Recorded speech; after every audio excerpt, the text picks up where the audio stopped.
आप सभी को जय मसीह की दोस्तों। मेरा नाम है रोहित कुमार। आप देख रहे हैं द इशू इंस्पायर चैनल में आप सभी का स्वागत करता हूं।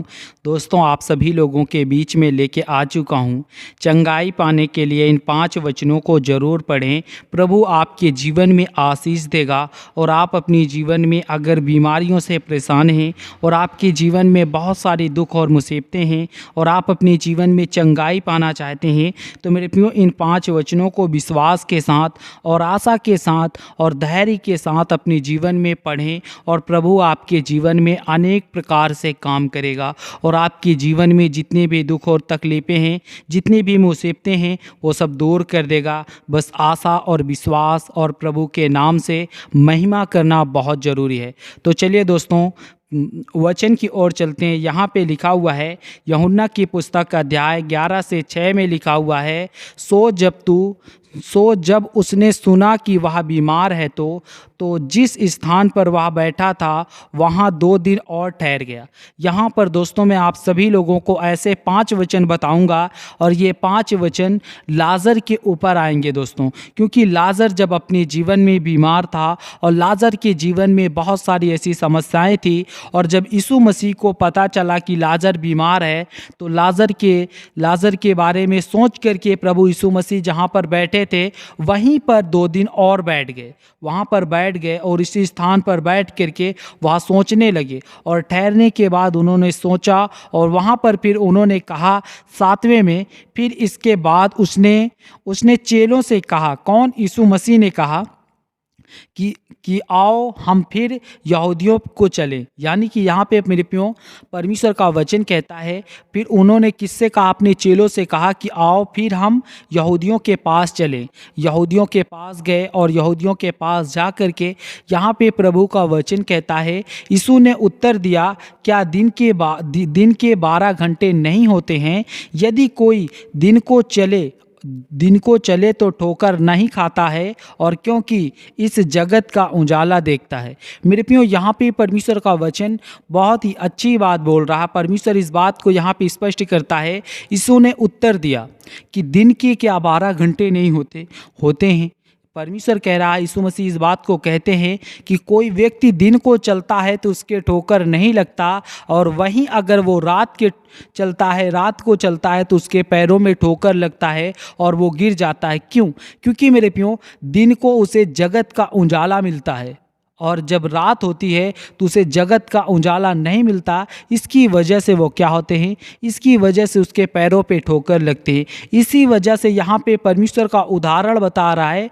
परमेश्वर कह रहा है कि जैसे कि एक उजाला जो होता है वो परमेश्वर का वचन है, और जो अंधेला है वो जो आज अपने जीवन में परमेश्वर की जो वचन को नहीं मानते वो अंधेले में जी रहे हैं। परमेश्वर कह रहा है कि आप लोग अपने जीवन में विश्वास के साथ और आशा के साथ और उजाला में जीवन जीने की कोशिश करो।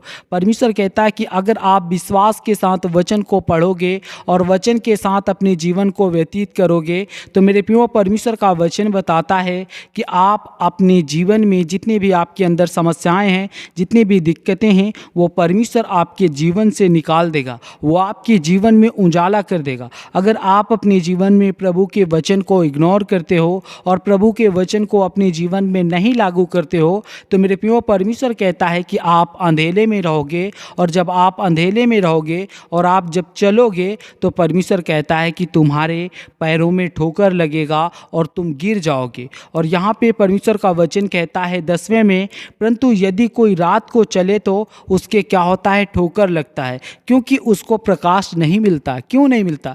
क्योंकि वो अपने जीवन में अंधविश्वास में जीवन को जी रहा है।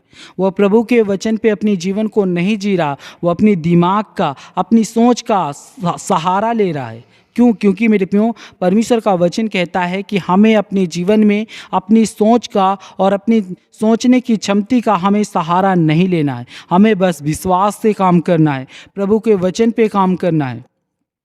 प्रभु हमारे जीवन में जितनी भी समस्याएं होंगी, जितनी भी दिक्कतें होंगी, वो दूर कर देगा। और दोस्तों 11वें में पढ़ते हैं, यहाँ पे लिखा हुआ है, उसने ये बातें कही कि इसके बाद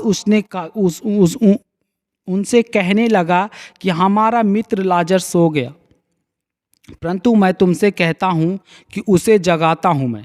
यहाँ पे मेरे प्यों जब वहाँ पर वो बैठे थे और सभी लोगों को समझा रहे थे यहूदियों के पास, तो वहाँ पर उनके एक चेले ने आए और उनसे कहे, ये बात को बताई कि इसके बाद उसने कहा कि हमारा मित्र लाजर जो है वो सो गया और इस जगत में नहीं है। और परमेश्वर का वचन कहता है यहाँ पर प्रभु ने इस बात को कहा कि परंतु मैं उसे जगाने जाता हूँ, मैं उसको जगा कर आऊँगा। और दोस्तों तब उन्होंने उस लाजर के घर गए और लाजर के घर जाकर के उन्होंने पूछा लाजर के बहन से, तो लाजर की बहन ने कहा कि भाई की तो मृत्यु हो गई, यानी कि मेरे भाई की मृत्यु हो गई। तब लाजर ने उनको बुलाया और उसी कब्रगाह में गए जहाँ पर लाजर को दफनाया गया था, जिस गुफा में, उस गुफा में जा कर के लाजर को 3 बार आवाज़ दिया, कहा कि लाजर बाहर आ जा, लाजर बाहर आ जा। तब उसने लाजर वहाँ से कफन में लिपटा बाहर आया।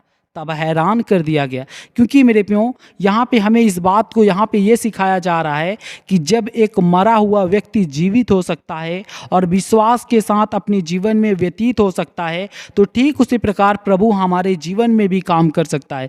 बस हमें क्या करना है, विश्वास रखना है और प्रभु के वचन पे अपने जीवन को व्यतीत करना है। हमारे जीवन में जितनी भी दुख और मुसीबतें हैं, हमारे जीवन में जितनी भी तकलीफ़ें हैं, वो परमेश्वर दूर कर देगा। इसीलिए मेरे प्यों हमें अपने जीवन में विश्वास रखना बहुत ज़रूरी है। तो जितने मेरे मसीह भाई बहन, मैं आप सभी लोगों से कहना चाहता हूँ, ये वीडियो अगर आपको अच्छी लगे तो प्लीज़ चैनल को सब्सक्राइब करें और बेल आइकन को ज़रूर प्रेस करें। God bless you all of you, आमीन। नेक्स्ट वीडियो मिलता हूँ दोस्तों।